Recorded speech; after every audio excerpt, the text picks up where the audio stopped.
ಸಾಹಿತ್ಯದಿಂದ ಮಾತ್ರ ಸಂಬಂಧಗಳನ್ನು ಬೆಳೆಸಲು ಸಾಧ್ಯ. ಕನ್ನಡ ಸಾಹಿತ್ಯ ಪರಿಷತ್ತಿಂದ ಸಾಗರದ BEO ಕಚೇರಿಯ ಡಾಕ್ಟರ್ ಸರ್ವಪಲ್ಲಿ ರಾಧಾಕೃಷ್ಣ ಸಭಾಂಗಣದಲ್ಲಿ ಪಾಲಾಕ್ಷಪ್ಪ SN ಅವರ ಮೇಘಾನೆ ಎಂಬ ವಿಸ್ಮಯ ಲೋಕ ಪುಸ್ತಕ ಬಿಡುಗಡೆ ಮಾಡಿ ಮಾತನಾಡಿದ ಸಾಹಿತಿ R. ಶ್ರೀನಿವಾಸ್.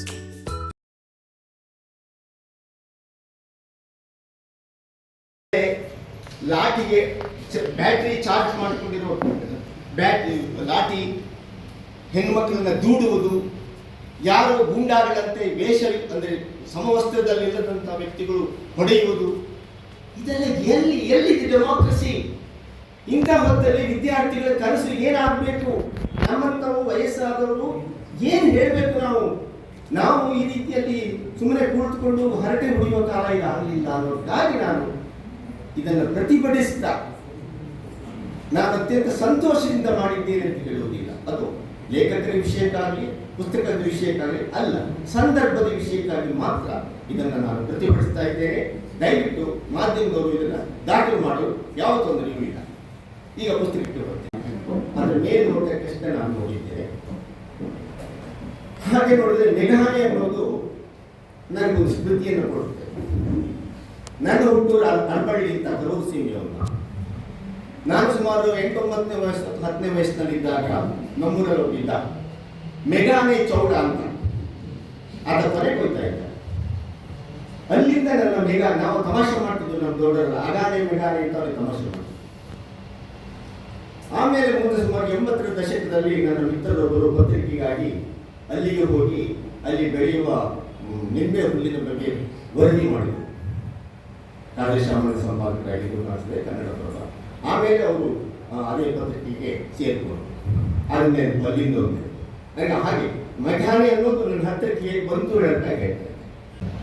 ಎದುರುಕೊಂಡು ಓದಬೇಕು, ಖಂಡಿತವಾಗೂ ಕೊಂಡು ಓದಬೇಕು ಅಂತ ಹೇಳ್ತಾ ಇದ್ದೀನಿ. ಹೆಚ್ಚು ಜನ ಓದಲಿ ಅನ್ನೋ ಆಶಯ ವ್ಯಕ್ತಪಡಿಸ್ತಾ ಇದ್ದೇವೆ.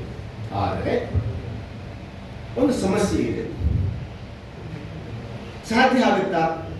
ನಮ್ಮಲ್ಲಿ ಕೊಂಡು ಓದುವವರ ಸಂಖ್ಯೆ ಕಡಿಮೆ, ಕನ್ನಡ ಪುಸ್ತಕಗಳನ್ನು ಓದುವವರು ಕಡಿಮೆ. ಆಯ್ತು, ಈಗ ಒಂದು ವ್ಯವಸ್ಥೆ ಇದೆ. ಯಾವುದು ಸಗಟು ಖರೀದಿ, ಸರ್ಕಾರದವ್ರು ಖರೀದಿ ಎಲ್ಲ ತಿಳ್ಕೊಡ್ತೀವಿ. ಈಗ ಸ್ಥಗಿತಗೊಂಡಿದೆ.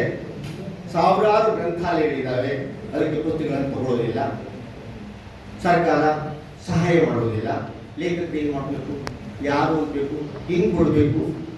ಮಾರ್ಕೆಟ್ ಅದು ಅಷ್ಟು ಸುಲಭದಲ್ಲಿ ಮಾರ್ಕೆಟ್ ಆಗೋದಿಲ್ಲ. ಏನು ಮಾಡಬೇಕು? ಈಗ ಪುಸ್ತಕ ಅನ್ನೋದನ್ನ ಒಂದು ಸರ್ಕಾರ ಯಾಕಿಷ್ಟು ದ್ವೇಷ ಮಾಡುತ್ತದೆ ಅಂತ ನನಗೆ ಗೊತ್ತಿಲ್ಲ. ಪುಸ್ತಕಗಳಿಂದ ಇತಿಹಾಸ ಸೃಷ್ಟಿಯಾಗುತ್ತೆ.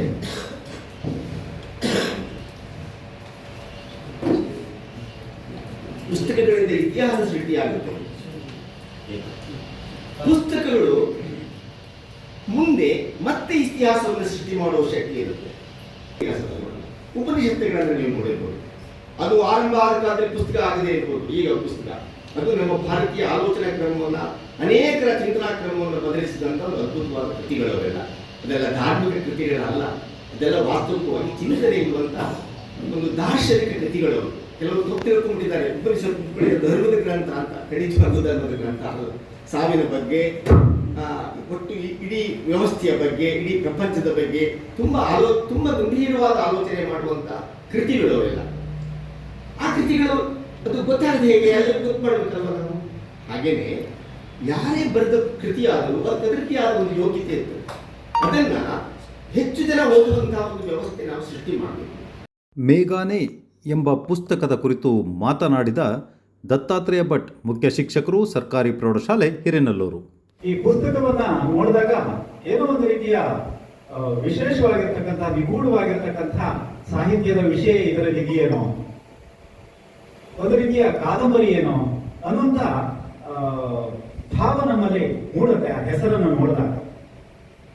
ಆ ಪುಸ್ತಕದ ಒಳಮುಖ ನಾವು ನೋಡಿದಾಗ ಅದು ಈ ಪುಸ್ತಕದ ಮೊದಲ ಲೇಖನ, ಈ ಪುಸ್ತಕದಲ್ಲಿರ್ತಕ್ಕಂಥ ಮೊದಲ ಲೇಖನ ಮೇಘಾನೆ ಎಂಬ ವಿಸ್ಮಯ ಲೋಕ ಇರತಕ್ಕಂಥದ್ದು. ಅದ್ರ ಜೊತೆಗೆ ಇನ್ನೂ ಹಲವಾರು ಲೇಖನಗಳು ಜೊತೆಗೂಡಿದೆ. ಆ ಶೀರ್ಷಿಕೆ ಶೀರ್ಷಿಕೆಯ ಆಯ್ಕೆಯಲ್ಲಿ ಒಂದು ವಿಶೇಷತೆಯನ್ನು ನಾನು ಕಂಡೆ. ಅದನ್ನು ನೋಡಿದಾಗ ಆ ಪುಸ್ತಕವನ್ನು ತೆಗೆದುಕೊಂಡು ನಾವು ನೋಡ್ಬೇಕು ಅಂತಕ್ಕಂಥದ್ದು, ನಾವು ಓದ್ಬೇಕು ಅಂತಕ್ಕಂಥ ಭಾವ ನಮ್ಮಲ್ಲಿ ಬರುತ್ತೆ. ಹಾಗೆ ಆ ಪುಸ್ತಕದ ಒಳಪೊಕ್ಕು ನಾವು ನೋಡಿದಾಗ ಹಲವಾರು ಲೇಖನಗಳು ನಮ್ಮನ್ನ ಸೆಳೀತವೆ. ಮೊದಲ ಲೇಖನ ಮೇಘಾನೆ ಎಂಬ ವಿಸ್ಮಯ ಲೋಕ. ನಾವೆಲ್ಲರೂ ಕೂಡ ಸಾಗರದವರೇ ಆಗಿರೋದ್ರಿಂದ ಈ ಮೇಘಾನೆ, ನಾಗವಳ್ಳಿ, ಕಠಿಣಕಾರು, ಹೋಗಾರು ಹೇಳ್ತಕ್ಕಂಥ ಶಬ್ದಗಳನ್ನ ಪದೇ ಪದೇ ಕೇಳ್ತಾ ಇರ್ತೀವಿ. ಬಹಳಷ್ಟು ಜನವನ್ನ ನಾವು ಇಲಾಖೆಯಲ್ಲಿ ಅನುಷ್ಠಾನಾಧಿಕಾರಿಗಳೇ ಆಗಿರೋದ್ರಿಂದ ಆ ಭಾಗದ ಪರಿಚಯ ನಮಗೆಲ್ಲರಿಗೂ ಕೂಡ ಇರುತ್ತೆ. ಲೇಖಕರು ಆ ಕ್ಷೇತ್ರವನ್ನ ನೋಡ್ಬೇಕು ಅಂತಕ್ಕಂಥ ಇಚ್ಛೆಯನ್ನ ವ್ಯಕ್ತಪಡಿಸಿ ಆ ಸ್ಥಳಕ್ಕೆ ಅವರು ಹೋಗಿ ಬರ್ತಾರೆ. ಹೋಗಿ ಬಂದು ಆ ಸ್ಥಳವನ್ನ ಖುದ್ದು ಭೇಟಿ ಮಾಡಿ ಅದರ ಅಧ್ಯಯನವನ್ನು ಮಾಡಿ ಅದರ ಬಗ್ಗೆ ಲೇಖನವನ್ನ ಬರೀತಾರೆ. ಒಂದು ಐತಿಹಾಸಿಕವಾಗಿರ್ತಕ್ಕಂಥ ಅಂಶಗಳು ಕೂಡ ಅಲ್ಲಿ ನಮೂದಾಗಿದೆ. ಯಾಕೆ ಆ ಊರು ನಿರ್ಮಾಣ ಆಯಿತು, ಇವತ್ತಿನ ಇಂಥ ಸಂದರ್ಭದಲ್ಲೂ ಕೂಡ ಮೂಲಭೂತ ಸೌಕರ್ಯಗಳ ಕೊರತೆ ಇದ್ದಾಗಲೂ ಕೂಡ ಯಾಕೆ ಆ ಊರು ಹೇಳ್ತಕ್ಕಂಥದ್ದು ಇವತ್ತು ಅಲ್ಲಿ ಜನ ನೆಲೆಗೊಂಡಿದ್ದಾರೆ ಹೇಳ್ತಕ್ಕಂಥದ್ದನ್ನ ತಮ್ಮ ಲೇಖನದಲ್ಲಿ ಹೇಳ್ತಾ ಹೋಗ್ತಾರೆ. ವಿಶೇಷವಾಗಿ 1964ರಲ್ಲಿ ಏನು ಲಿಂಗನಮಕ್ಕಿ ಜಲಾಶಯ ನಿರ್ಮಾಣ ಆಯಿತು, ಆ ಸಂದರ್ಭದಲ್ಲಿ ಸಾವಿರಾರು ಎಕರೆ ಕೃಷಿ ಭೂಮಿ, ಜನವಸತಿ ಪ್ರದೇಶಗಳು ನೀರಿನಿಂದ ಆವೃತ. ಆ ಸಂದರ್ಭದಲ್ಲಿ ಅಲ್ಲಿ ಹಲವಾರು ಕುಟುಂಬಗಳು ಒಕ್ಕಲೆಬ್ಬಿಸಲ್ಪಟ್ಟು ಅಂತ ಸಂದರ್ಭಗಳಲ್ಲಿ ಈ ಗುಡ್ಡಗಾಡು ಜನಾಂಗ, ವಿಶೇಷವಾಗಿ ಈ ಕುಣಬಿ ಜನಾಂಗ ಅಂತ ಹೇಳ್ತಾರೆ, ನಮ್ಮ ಶಿವಮೊಗ್ಗದ ಸ್ವಲ್ಪ ಭಾಗ ಹಾಗೂ ನಮ್ಮ ಉತ್ತರ ಕನ್ನಡದ ನಮ್ಮ ಊರುಗಳಲ್ಲೆಲ್ಲ ಆ ಜನ ಇದ್ದಾರೆ. ಅವರು ಮೂಲತಃ ಗೋವಾದ ಕಡೆಯಿಂದ ಬಂದರು ಹೇಳ್ತಕ್ಕಂಥದ್ದು. ಅವರ ಭಾಷೆ ಕೂಡ ಈ ಕೊಂಕಣಿಯನ್ನೇ ಬರುತ್ತೆ. ಕೊಂಕಣಿಗಿಂತ ಅತಿ ವೇಗವಾಗಿ ಅತ್ಯಂತ ಶಾರ್ಟ್ ಕಟ್ ಅಲ್ಲಿ ಅವರು ಮಾತನಾಡ್ತಾರೆ. ಮೇಘಾನೆ ಎಂಬ ಸ್ಥಳದ ಬಗ್ಗೆ ಸೂಕ್ಷ್ಮವಾಗಿ ತಿಳಿಸಿದ ಸದಾನಂದ ಸ್ವಾಮಿ ಕ್ಷೇತ್ರ ಶಿಕ್ಷಣಾಧಿಕಾರಿಗಳು. ಹೆಡ್ ಮಾಸ್ಟರ್ ಆಗಿದ್ದೆ. ಸುರ್ಗಾರ್ ಸಾಹೇಬರು BU ಆಗಿದ್ರು. ಒಂದ್ ದಿವಸ ನಮ್ಮ ಜೊತೆ ಮಾತಾಡ್ತಾ ಮೇಘಾನೆ ಬಗ್ಗೆ ಹೇಳಿದ್ರು. ಮೇಘಾನೆ ಒಂದು ದೊಡ್ಡ ಗುಡ್ಡ ಇದೆ, ಗುಡ್ಡಕ್ಕೆ ನಮ್ದೊಂದು ಶಾಲೆ ಇದೆ ಅಂತ ಸಾಕಷ್ಟು ಬಾರಿ ಹೇಳಿದ್ವಿ. ಸರ್ ನಮ್ಮನ್ನು ಒಂದ್ಸರಿ ಕರ್ಕೊಂಡು ಹೋಗ್ರಿ, ಮೇಘಾನೆ ಗುಡ್ಡ ನೋಡ್ಬೇಕು ನಾವು ಅಂತ. ಬೈಕಲ್ಲಿ ಹೋಗ್ಲಿಕ್ಕೆ ಆಗಲ್ಲ ಅಂದಿತ್ತು. ಬಹುಶಃ ನಾನು ಅನ್ಕೊಂಡಿದ್ದೆ ನನ್ನ ಜೀವನದಲ್ಲಿ ಮೇಘಾನೆ ಒಂದು ಕನಸಾಗಿ ಉಳಿತದೆ ನಾನು. ಕಳೆದ ಜೂನ್ ತಿಂಗಳಲ್ಲಿ ನಾಗವಳ್ಳಿ ಹೈಸ್ಕೂಲ್, ಕಳೆದ ತಿಂಗಳು ಜೂನ್ ತಿಂಗಳಲ್ಲಿ ನಾವು ನಾಗವಳ್ಳಿ ಹೈಸ್ಕೂಲ್ಗೆ ಹೋಗಿದ್ವಿ. ಮೇಘಾನೆ 32 ಮಕ್ಕಳು ಇದ್ದಾರೆ, 2 ಗೆಸ್ಟ್ ಟೀಚರ್ ವರ್ಕ್ ಮಾಡ್ತಾ ಇದ್ದಾರೆ. ಪಕ್ಕದಲ್ಲಿ ಅಂಗನವಾಡಿ ಇದೆ. ವಿಸ್ಮಯ ಲೋಕ ಅಷ್ಟೇ ಅಲ್ಲ, ಒಂದು ಅದ್ಭುತವಾದಂತ ಲೋಕ. ನನ್ನ ಜೊತೆ ಬಂದಂತ ನಮ್ಮ ಈಸಿಗಳೆಲ್ಲ ಹೇಳಿದ್ರು, ಸರ್ ಊರನ್ನ ಬಿಟ್ಕೊಂಡು ಊರು ಜನ ಈಗ ಯಾಕೆ ಕಾಣಾಕೊಂಡಿದ್ದಾರೆ ಅಂತ. ಯಾಕೆಂದ್ರೆ ಏನು ಸಿಗಲ್ಲ ಅಲ್ಲಿ. ಯಾರಿಗಾರು ಹುಷಾರಿಲ್ಲ ಅಂದ್ರೆ ಕೆಳಗೆ ಆಸ್ಪತ್ರೆ ಬರ್ಬೇಕು, ವೆಹಿಕಲ್ ಸೌಲಭ್ಯಗಳಿಲ್ಲ, ರೋಡ್ ಇಲ್ಲ. ಮಳೆಗಾಲದಲ್ಲಂತೂ ನಡ್ಕೊಂಡು ಗುಡ್ಡ ಇಳಿಯೋದೇ ಕಷ್ಟ. ಅಂತದ್ರಲ್ಲಿ ಇಲ್ಲಿ ಜನ ಹೇಗೆ ಬದುಕ್ತಾರೆ ಅಂತೇಳಿ 1.5 ಗಂಟೆ ಇದ್ದೆ.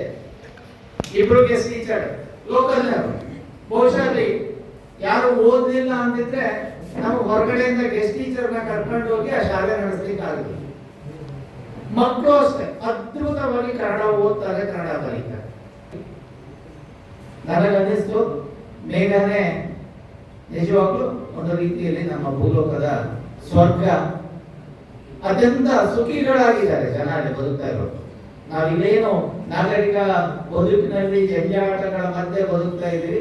ಆ ಕಾಡಿನಲ್ಲಿ ವಾಸ ಮಾಡ್ತಾ ಇರುವಂತಹ ಆ ಸುಸಂಸ್ಕೃತ ಜನರನ್ನ ನೋಡಿದಾಗ 1.5 ಗಂಟೆಯಲ್ಲಿ ಎಲ್ಲವನ್ನ ಅವ್ರ ಜೊತೆ ಕೇಳಿದೆ. ರಾತ್ರಿ ಹೇಗಿರುತ್ತೆ ಇಲ್ಲಿ ಪ್ರಪಂಚ, ಹೇಗೆ ಓಡಾಡ್ತೀರಿ, ರಾತ್ರಿ ಕಾಡು ಪ್ರಾಣಿಗಳು ಬರೋದಿಲ್ವಾ. ಪುಸ್ತಕದ ಬಗ್ಗೆ ಪ್ರಾಸ್ತಾವಿಕವಾಗಿ ಮಾತನಾಡಿದ ಸಾಹಿತ್ಯ ಪರಿಷತ್ತಿನ ಅಧ್ಯಕ್ಷ VT ಸ್ವಾಮಿ. ಈ ಕಾರ್ಯಕ್ರಮ ಕೇವಲ ಇಲ್ಲಿಗೆ ನಿರಂತರವಾಗಿ ನಿಲ್ಲುವಂಥದ್ದಲ್ಲ, ಸದಾ ಒಂದಿಷ್ಟು ಕಾರ್ಯಕ್ರಮಗಳನ್ನು ಮಾಡ್ತಾ ಮನೆ ಅಂಗಳದಲ್ಲಿ ಕಾರ್ಯಕ್ರಮ, ಶಾಲಾ ಅಂಗಳದಲ್ಲಿ ಸಾಹಿತ್ಯ ಕಾರ್ಯಕ್ರಮ, ಹೀಗೆ ಬೇರೆ ಬೇರೆ ರೀತಿಯಲ್ಲಿ ಕಾರ್ಯಕ್ರಮಗಳನ್ನು ನಾವು ನಡೆಸ್ತಾ ಹೋಗಿರುವಂಥದ್ದು ನಿಮ್ಮೆಲ್ಲ ಗಮನಕ್ಕೆ ಬಂದಿದೆ. ಹಾಗಾಗಿ ಇದು ಯಾವಾಗಲೂ ನಿಮ್ಮ ಜೊತೆಗೆ ಇರುವಂತಹ ಪರಿಷತ್ತು ಕೇವಲ ಒಂದು ಕಡೆ ಕೇಂದ್ರೀಕೃತ ಆಗದೆ ತಾವು ಒಂದಿಷ್ಟು ಸ್ಥಳದ ಅವಕಾಶ ಇದೆಯೋ, ಎಲ್ಲಿ ನಮಗೆ ಒಂದಿಷ್ಟು ಆಹ್ವಾನಿತರು ನಾವು ಕಾರ್ಯಕ್ರಮ ಮಾಡ್ಕೊಡ್ತೀವಿ ಅನ್ನುವಂಥ ಉದ್ದೇಶವನ್ನು ಇಟ್ಕೊಂಡು ಕರೀತಾರೋ ಅಂಥ ಸ್ಥಳದಲ್ಲಿ ನಾವು ಹೋಗಿ ಈ ಕಾರ್ಯಕ್ರಮವನ್ನು ಮಾಡ್ತಾ ಬಂದಿರುವಂಥದ್ದು ನಿಮಗೆಲ್ಲ ಗೊತ್ತಿರುವಂಥ ವಿಷಯ. ಮೇಘಾನೆ ಎನ್ನುವ ಹೆಸರಿನಲ್ಲಿ ವಿಸ್ಮಯ ಇದೆ ಎಂದು ಮಾತನಾಡಿದ ಲೇಖಕ ಪಾಲಾಕ್ಷ್. ಕತೆ ನಿಜವಾಗ್ಲೂ ಅಲ್ಲಿಯ ಮಾಹಿತಿಗಳು ಒಂದು ಪುಸ್ತಕವನ್ನ ಬರೆಯುವಷ್ಟು ಇದೆ. ನಾನು ಬರೆದಿದ್ದು ಒಂದು ಲೇಖನ ಮಾತ್ರ. ಈ ವಿಚಾರವನ್ನ ನಾನು ಫೇಸ್ಬುಕ್ ಅಲ್ಲಿ ಹಂಚಿಕೊಂಡಾಗ ತುಂಬಾ ಜನ ಇಷ್ಟಪಟ್ಟರು. ಈಗಲೂ ನಿಮ್ಮ ಮನಸ್ಸಲ್ಲಿ ಬಂದಿರಬಹುದು, ನಾನು ಒಂದ್ಸರಿ ಮೇಘಾನೆಗೆ ಹೋಗಿರ್ಬೇಕು, ಹೋಗಿ ಬರ್ಬೇಕು ಅಂತ ನಿಮ್ಮ ಮನಸ್ಸಲ್ಲಿ ಮೂಡಿದ್ದೇ ಆದ್ರೆ ಖಂಡಿತ ನನ್ನ ಶ್ರಮ ಸಾರ್ಥಕ ಅಂತ ಅನ್ಕೊಳ್ತೀನಿ. ನೋಡಿ, ಯಾವ್ದೋ ಫೇಸ್ಬುಕ್ ಅಲ್ಲಿ ಎಲ್ಲೋ ನೋಡಿ ಆ ಮೇಘಾನೆಯ ಮಕ್ಕಳು ಇವತ್ತು ನಮ್ಮ ಒಟ್ಟಿಗೆ ಬಂದಿದ್ದಾರೆ ಸರ್. ಅಂದ್ರೆ ಇದು ಸಾಹಿತ್ಯಕ್ಕೆ ಇರ್ತಕ್ಕಂಥ ಶಕ್ತಿ. ಆರ್ ಶ್ರೀನಿವಾಸ್ ಸರ್ ಹೇಳಿದ್ರು, ಯಾಕೆ ಸಾಹಿತ್ಯಗಳನ್ನ ನಾವೆಲ್ಲರೂ ಕೂಡ ಒಂದಿಷ್ಟು ಬೆಂಬಲವಾಗಿ ನಿಲ್ಬೇಕು ಅಂದ್ರೆ, ನಾವು ಎಲ್ಲೋ ಸ್ವಿಟ್ಜರ್ಲ್ಯಾಂಡ್ ನಮಗೆ ಗೊತ್ತು, ಅಮೆರಿಕ ಗೊತ್ತು, ಡೆಲ್ಲಿ ಗೊತ್ತು, ಎಲ್ಲ ಗೊತ್ತು, ಆದ್ರೆ ನಮ್ಮ ಊರು ನಮಗೆ ಗೊತ್ತಿಲ್ಲ. ನಮ್ಮ ತಾಲೂಕಿನ ಮೂಲೆ ಮೂಲೆಗಳನ್ನ ಇವತ್ತು ನೋಡಿಲ್ಲ. ಎಷ್ಟೊಂದು ದೇವಸ್ಥಾನಗಳು ನಮ್ಮ ಊರುಗಳಲ್ಲಿ ಇದಾವೆ. ಇಲ್ಲಿಗ ಆ ಸಾಹಿತ್ಯಕ್ಕೆ ಒಂದು ಶಕ್ತಿ ಇದೆ ಅಂತ ಗೊತ್ತಾಗುತ್ತೆ. ನನಗೆ ಅನ್ನಿಸ್ತು, ಒಂದು ಲೇಖನದ ಹೆಸರನ್ನ ನಾನು ತುಂಬಾ ಇಷ್ಟ ಆಯ್ತು, ಆ ಪುಸ್ತಕಕ್ಕೆ ಇಟ್ಟಿದ್ದೇನೆ. ಅದರಲ್ಲಿ ಬೇರೆ ಬೇರೆ ಲೇಖನಗಳು ಕೂಡ ಅಲ್ಲಿರೋದನ್ನು ಗಮನಿಸಬಹುದು. ಮೇಘಾನೆ ಎಂಬ ವಿಸ್ಮಯ ಲೋಕದ ಪುಸ್ತಕಕ್ಕೆ ಶುಭ ಕೋರಿದ ಮಾಲತೇಶಪ್ಪ, ಅಧ್ಯಕ್ಷರು ಕರ್ನಾಟಕ ರಾಜ್ಯ ಶಾಲಾ ಶಿಕ್ಷಕರ ಸಂಘ, ಹಾಗೂ ಲಕ್ಷ್ಮಣಾರ್ ನಾಯ್ಕ್, ಅಧ್ಯಕ್ಷರು ಕರ್ನಾಟಕ ರಾಜ್ಯ ಪ್ರೌಢಶಾಲಾ ಶಿಕ್ಷಕರ ಸಂಘ, ಹಾಗೂ ಸಮನ್ವಯ ಅಧಿಕಾರಿ ಡಾಕ್ಟರ್ ಅನ್ನಪೂರ್ಣ, ಭಾನು ಪ್ರಕಾಶ್. ಪಾಲಶಪ್ಪರ ಬಗ್ಗೆ ಹೇಳಬೇಕು ಅಂದ್ರೆ, ಅವ್ರನ್ನ ನಾವು ತುಂಬಾ ಮೊದಲಿಂದಲೂ ನೋಡ್ಕೊಂತ ಬಂದಿದ್ದೇವೆ. ಒಬ್ಬ ಪ್ರೈಮರಿ ಶಿಕ್ಷಕರಾಗಿ, ಪ್ರೌಢಶಾಲಾ ಶಿಕ್ಷಕರಾಗಿ ಅನೇಕ ಪ್ರಶಸ್ತಿಗಳನ್ನ ಮುಡಿಗೇರಿಸಿಕೊಂಡು, ಅಷ್ಟೇ ಅಲ್ಲದೆ ಇವತ್ತು ನಮ್ಮ ಕ್ಷೇತ್ರ ಶಿಕ್ಷಣ ಕಚೇರಿಯಲ್ಲಿ ಒಂದು ಶಿಕ್ಷಣ ಇಲಾಖೆಯಲ್ಲಿ, ತಾಲೂಕಿನ ಶಿಕ್ಷಣ ಇಲಾಖೆಯಲ್ಲಿ ಶಿಕ್ಷಣ ಸಂಯೋಜಕರಾಗಿ ಸೇವೆಯನ್ನು ಸಲ್ಲಿಸ್ತಾ ಅನೇಕ ಸಂಸ್ಥೆಗಳು, ಶಿಕ್ಷಕರು ಕೆಲಸ ಮಾಡೋದಷ್ಟು ಸುಲಭ ಇಲ್ಲ, ತಮಗೆಲ್ಲ ಗೊತ್ತಿದೆ, ಅಧಿಕಾರಿಗಳೇ ಆಗಲಿ ಯಾರೇ ಆಗಲಿ.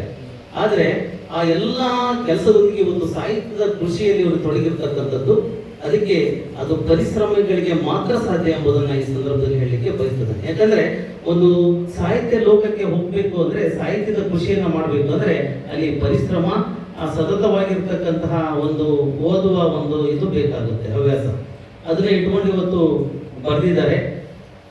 ನಾ ಹೇಳಿದ್ದೇನೆಂದ್ರೆ, ಇವತ್ತು ಬರಹಗಾರರಿಗೆ ಇವತ್ತು ನಮಗೆ ಬರಹಗಾರರು ಬಹಳ ವಿರಳವಾಗಿ ಇವತ್ತು ಕಾಣ್ತಾ ಇದ್ದಾರೆ. ಕಾರಣ, ಬರಹಗಾರರು ಇದ್ರೂ ಸಹ ಅವರಿಗೆ ಪ್ರೋತ್ಸಾಹ ಇಲ್ಲೋ ಏನೋ ಗೊತ್ತಿಲ್ಲ. ಅಂತ ಪ್ರೋತ್ಸಾಹವನ್ನು ಇವತ್ತು ಸಮಾಜ ಕೊಡುವಂತಾಗಬೇಕು. ಇವತ್ತು ಬರಹಗಾರ ಅವರ ಒಂದು ಜ್ಞಾನ, ಅವರ ಒಂದು ಏನಂತಂದ್ರೆ ಭಾವನೆಯನ್ನ ವ್ಯಕ್ತಪಡಿಸಿರ್ತಕ್ಕಂಥ ಪುಸ್ತಕ. ಈಗ 4 ಪುಸ್ತಕಗಳಿದ್ದಾವೆ ಅವರು ಬರೆದಿರ್ತಕ್ಕಂಥ ಪುಸ್ತಕಗಳು. ಇನ್ನೂ ಸಹಿತ ಅವರ ಅನೇಕ ಪುಸ್ತಕಗಳು ಬಿಡುಗಡೆಯಾಗಲಿ ಅಂತ ಬಯಸ್ತಾ, ಅವರಿಗೆ ಒಳ್ಳೇದಾಗಲಿ ಅಂತ ಬಯಸ್ತಾ. ಹಾಗೆ ಪಾಲಶಪ್ಪ ಸರ್ ಒಂಥರ ಬಹುಮುಖ ಪ್ರತಿಭೆ. ಅದರಲ್ಲಿ ಒಂಥರ ಈ ಚಿಪ್ಪಿನೊಳಗಿನ ಆಮೆ ಅಂತಾರಲ್ಲ, ಆ ರೀತಿ ತಮ್ಮ ತಾವು ಬಹಳ ಹಿಡಿದಿಟ್ಕೊಳ್ತಾರೆ. ಅವ್ರು ಯಾವಾಗ ಎಕ್ಸ್ಪೋಸ್ ಆಗ್ತಾರೆ ಅಂದ್ರೆ, ಇಂತಹ ಲೇಖನಗಳು, ಇಂಥ ಪುಸ್ತಕಗಳ ಮೂಲಕ ಎಕ್ಸ್ಪೋಸ್ ಆಗುವಂತ ಒಂದು ವ್ಯಕ್ತಿ. ತಾನು ಯಾವ ಒಂದು ದಾರಿಯಲ್ಲಿ ಹೋಗ್ಬೇಕು ಅಂತ ನಿರ್ಧಾರ ಮಾಡಿರ್ತಾರೋ ಆ ದಾರಿಯನ್ನು ಯಾವುದೇ ಕಾರಣಕ್ಕೂ ಬದಲು ಮಾಡಿಕೊಳ್ಳದೆ ಇರುವಂತಹ ಒಬ್ಬ ವ್ಯಕ್ತಿಯವರು. ಅವರ ಒಂದು ಬರವಣಿಗೆಯಲ್ಲಿ ಈ ಒಂದು ಪುಸ್ತಕ ಬರ್ತಾ ಇರೋದು ಬಹಳ ಸಂತೋಷದ ವಿಷಯ. ಅವರ ಮೇಘಾನೆ ಅನ್ನುವುದು ಒಂದು ಲೇಖನವನ್ನು ನಾನು ಓದಿದ್ದೆ. ಅವ್ರಿಗೆ ಫೇಸ್ಬುಕ್ ಅಲ್ಲಿ ಹಾಕಿದ್ರು, ವಾಟ್ಸಪ್ ಅಲ್ಲಿ ಹಾಕಿದ್ರು ಗೊತ್ತಿಲ್ಲ. ಅವತ್ತೊಂದ್ಸಲ ಓದಿದ್ರೆ ನಂಗೆ ತುಂಬಾ ಖುಷಿನೂ ಆಗಿತ್ತು. ಅಷ್ಟರ ಮೇಲೆ ಗೊತ್ತಾಗಿದ್ದು, ಮೇಘಾನೆ ಅನ್ನೋದ್ರಲ್ಲಿ ಬಹಳ ಒಂದು ನಮ್ಮ ತಾಲೂಕಿನ ಒಂದು ಊರಲ್ಲ ಅದು, ಅದೇ ನನಗೆ ಗೊತ್ತಿಲ್ವಲ್ಲ ಅಂತ ಹೇಳಿ ನನಗೆ ಆಶ್ಚರ್ಯ ಆಗಿತ್ತು. ಅಂತ ಕುತೂಹಲಕರ ಅಂಶಗಳನ್ನ ಸಂಗ್ರಹಿಸಿ ಹೇಳುವಂತ ಅವರ ಈ ಒಂದು ಪ್ರವೃತ್ತಿ, ಅದು ಸಾಹಿತ್ಯ ಕ್ಷೇತ್ರಕ್ಕೂ ಕೊಡುಗೆ, ಮತ್ತೆ ನಮ್ಮ ಅವರ ಒಂದು ಏನು ಸೃಜನಶೀಲತೆ ಇದೆ ಅದು ಕೂಡ ಬೆಳೀಲಿಕ್ಕೆ ಒಂದು ಒಳ್ಳೆಯ ಒಂದು ವೇದಿಕೆ ಅಂತ ನಾನು ಭಾವಿಸ್ತಾ, ಮುಂದಿನ ದಿನಗಳ ಮೇಘಾನೆ ಅನ್ನುವಂಥದ್ದು, ಈಗ ನಾನು 2007ರಲ್ಲಿ ಸಾಗರ ತಾಲೂಕಿಗೆ ನೇಮಕಾತಿಯಾಗಿ ಬಂದೆ. ಕಾಗಲ್ ಟ್ರಸ್ಟಲ್ಲಿ ವರ್ಕ್ ಮಾಡ್ತಾ ಇದ್ದೆ. ಆಗ ಬಾಲಕೃಷ್ಣ ಅಂತೇಳಿ ಮಾಸ್ಟರ್ ಅಲ್ಲೇ ಉಳಿದು ಕೆಲಸ ಮಾಡ್ತಾ ಇದ್ರು. ಅವ್ರ ಜೊತೆಗೆ ನಮ್ಮ ಬ್ಯಾಚ್ಮೇಟು ಈಶ್ವರ ಅಂತ ಹೇಳಿದ್ರು. ಮೇಘಾನೆ ಊರವರಿಗೆಲ್ಲ ಗೊತ್ತಿದೆ. ಅವರು 2 ಜನರು ಅದೇ ಊರಲ್ಲಿ ಒಂದು. ಮೇಘಾನೆ ಊರಿನ ವಿಶೇಷ ಏನಂತ ಹೇಳಿದ್ರೆ, ಅಲ್ಲಿ ಹೋದಾಗಿರುವಂತಹ ಎಲ್ಲರಿಗೂ ಶುಭಾಶಯಗಳನ್ನು ಕೊಡ್ತಾ, ಅನಿರೀಕ್ಷಿತವಾಗಿ ನನಗೆ ವರ್ಣಾರ್ಪಣೆಯಿಂದ ಒಂದು ನಿಮಿಷದ ಹಿಂದೆ ಸಿದ್ಧತೆ ಇಲ್ಲ. ಆದರೂ ವಿಶೇಷವಾಗಿ ಮೇಘಾನೆ ಎಂಬ ವಿಸ್ಮಯ ಲೋಕ ನಮ್ಮೂರ ಪುಸ್ತಕ ಬಿಡುಗಡೆಯಾಗುತ್ತಿದೆ. ನಮ್ಮೂರು ನಮಗೆ ಹೆಮ್ಮೆ ಎನ್ನುವ ರೀತಿಯಲ್ಲಿ ಮೇಘಾನೆ ಎನ್ನುವ ಹಳ್ಳಿಯಿಂದ ಸಾಗರಕ್ಕೆ ಆಗಮಿಸಿ ಪುಸ್ತಕ ಬಿಡುಗಡೆಗೆ ಮೆರುಗು ತಂದ ಮೇಘಾನೆಯ ಸ್ಥಳೀಯ ನಿವಾಸಿಗಳು ವೀರೇಂದ್ರ ಕುಮಾರ್ ಅವರಿಂದ ಗಾಯನ ಕಾರ್ಯಕ್ರಮ ನಡೆಸಲಾಯಿತು. BD ರವಿಕುಮಾರ್ ನಿರೂಪಿಸಿ ಭಾನುಪ್ರಕಾಶ್ ವಂದಿಸಿದರು. ವಿಶೇಷವಾದ ಸುದ್ದಿಗಾಗಿ ನಿಮ್ಮ ಭೀಷ್ಮಪಥ ಸಬ್ಸ್ಕ್ರೈಬ್ ಮಾಡಿ, ಲೈಕ್ ಮಾಡಿ, ಶೇರ್ ಮಾಡಿ. ನಿಮ್ಮ BD ರವಿಕುಮಾರ್.